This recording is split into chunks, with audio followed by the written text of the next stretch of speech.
So I asked you guys in a recent poll what the most stylish, most beautiful, best designed bikes were on the market in 2023, and so here are your top 10 in reverse order. Now at 10 with 3% of the vote, we've got the BMW R9T, and I wholeheartedly agree with this bike making the cut. It's a nice balance of retro with the air and oil cooled Boxer twin and the round headlight and spoke wheels, and then also modern with the slim tail section, the more dynamic tank shape, and the beefy brakes and suspension. Now it launched a few years back in 2014 with a few different variants being offered since then. So you've got the base pure model, which is the most simplistic and affordable, the Scrambler and Urban GS models, which are a bit more rugged looking. There was the Racer as well with the cafe style fairing, seat hump and clip-on bars. But for me, the best of the bunch is the regular R9T, which sits at the top of the range in terms of price because it gets the best spec in terms of hardware and components. Now personally, I really like this bike with the brushed aluminium fuel tank, the black Option 719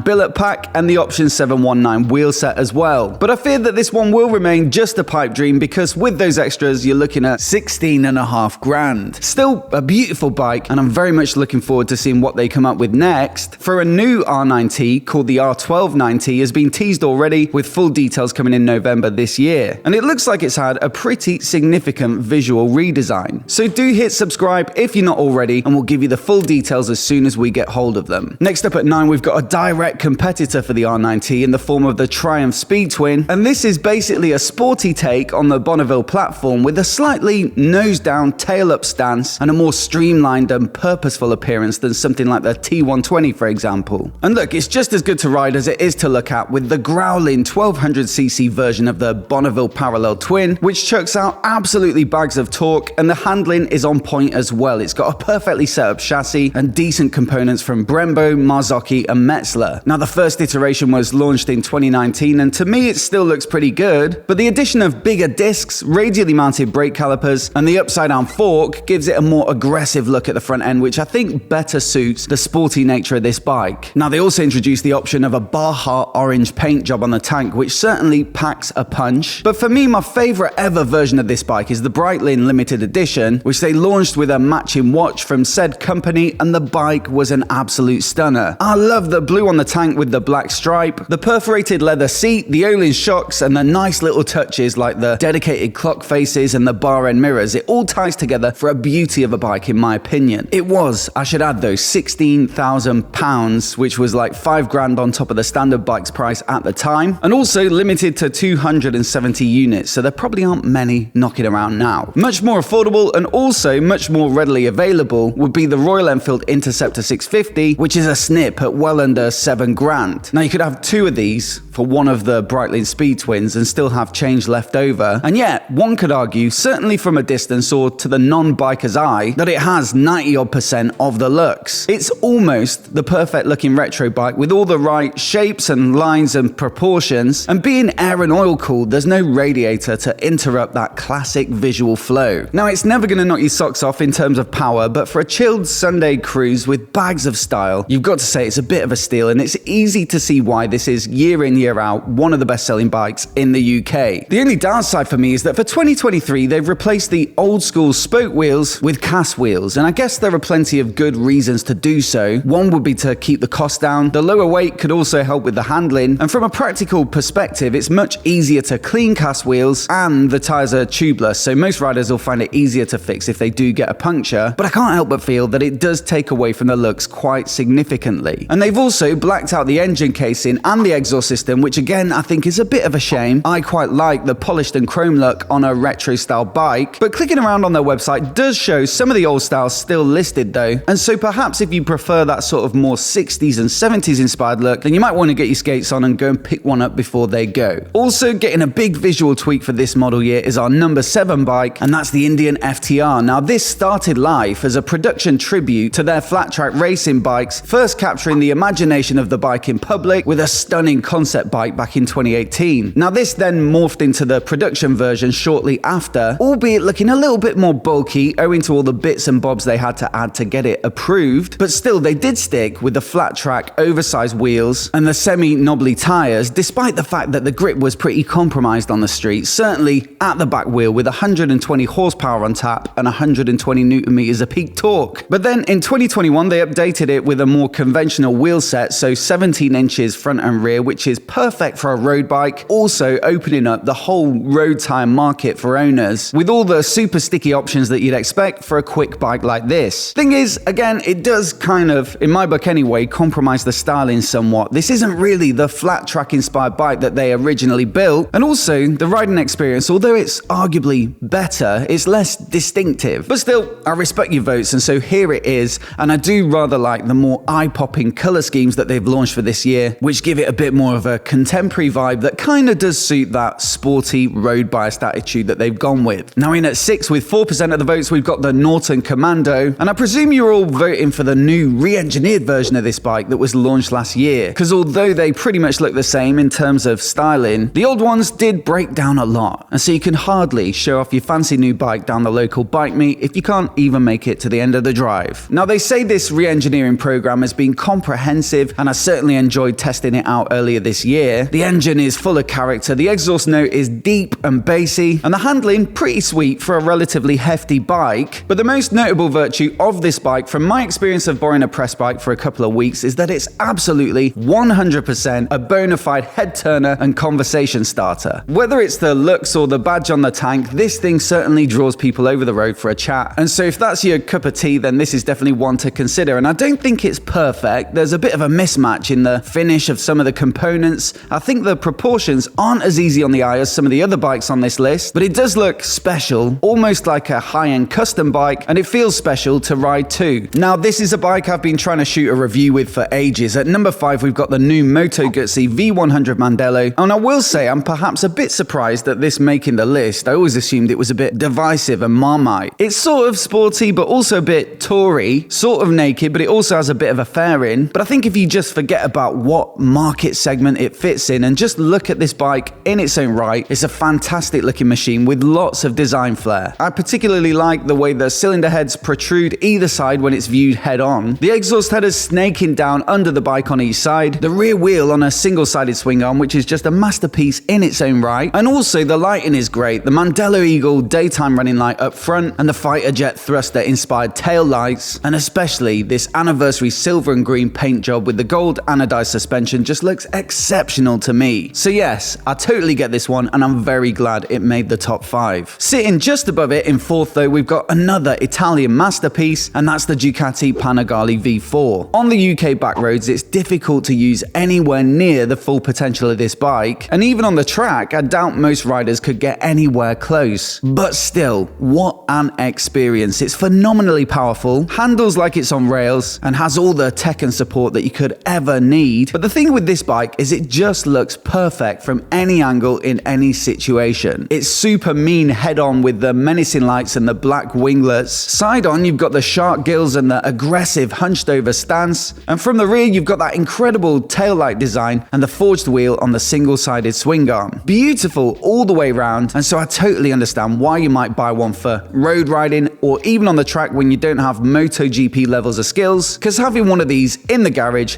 must feel really very good. Number 3 now, and this is the MV Agusta SUPERVELOCE, which is effectively a body kit on their F3 sports bike, just with a slightly more old school inspired aesthetic, which I agree with you totally works. Now the original sort of concept or show bike was really quite fancy. It had Caneo spoke wheels, a triple exit arrow exhaust system, this red perforated Alcantara leather seat, a tinted yellow windscreen, and a super deep red paint job with some silver panels as well. I think that was this bike at its peak, but since then we've had a few different colors and variants which are admittedly a little bit more affordable, but for me the OG was the best. Now I will add though that there were quite a few shout outs specifically in the comments for the new 1000 version of the SUPERVELOCE that they announced in November last year, and it's due to go on sale in the near future. And basically this is like the SUPERVELOCE 800 but on steroids. So the inline triple is swapped out for the same bonkers 200 plus horsepower inline 4 as you'll find in their Brutale 1000 RR. And from a styling perspective, they've also taken things up a notch. It looks a lot more muscular and aggressive, whilst retaining some of the sort of semi-retro inspired design themes. The price is set to be astronomical though. Some reports suggest around the £50,000 mark, but doubtless they'll all sell anyway because it looks just that good. For me, I think that MV is the top dog, but for you guys, 2 bikes beat it. And so in second, we've got the Kawasaki Z900 RS with 8% of the vote. Now this is a retro retro take on their Z900 naked bike with 70s inspired styling that comes from their iconic Z1, and they really have done a very good job indeed with this one. The lighting, the tank shape, the long tail section, the balance of old and new, it all works perfectly. And when we recently reviewed the slightly up-spec'd SE version with the Öhlins suspension and the Brembo brakes, I did find myself constantly looking back at it every time I finished a ride. One of the comments I get about this bike a lot is that the liquid cooling kind of ruins the look of the bike because of the radiator. It sort of makes it look modern and takes away from the authentic retroness. But look, I don't think it's realistically viable to make an air-cooled inline 4 anymore, partly because of emissions regulations and also the power figures aren't really competitive. And so for me, I'm happy with them nicking the modern engine from the Z900 because it means they can keep this bike in dealers. And so for me, I'm not fussed about a radiator if it means they can still sell it. It's a great bike with brilliant old school styling and a worthy second place on this list in my opinion. But top of the styling tree, according to you guys, with 10% of the vote, is the Triumph THRUXTON, which is a perfectly proportioned cafe racer that just looks spot on, like the benchmark for what a modern classic should be. In fact, I'd probably go as far to say that this is a great looking bike regardless of the genre, and I specifically love it in the new Chrome edition for an extra bit of that classic cafe vibe, and I'd absolutely have to go with the fairing accessory on this one. I will say I probably skewed the vote here though, because I used it as the picture to generate responses for my poll, so I do think my research techniques are somewhat flawed. But in the meantime, if you'd like to find out more about this bike, along with the other new Chrome editions that Triumph announced this year, then I'll stick a video on the screen right here where I visited Triumph HQ in the UK to check them all out ahead of their launch. Do give it a watch and let me know what you think. Also, I'd love to know from today's video which bike you'd pick down in the comments below. Many thanks for watching, and we'll see you next time.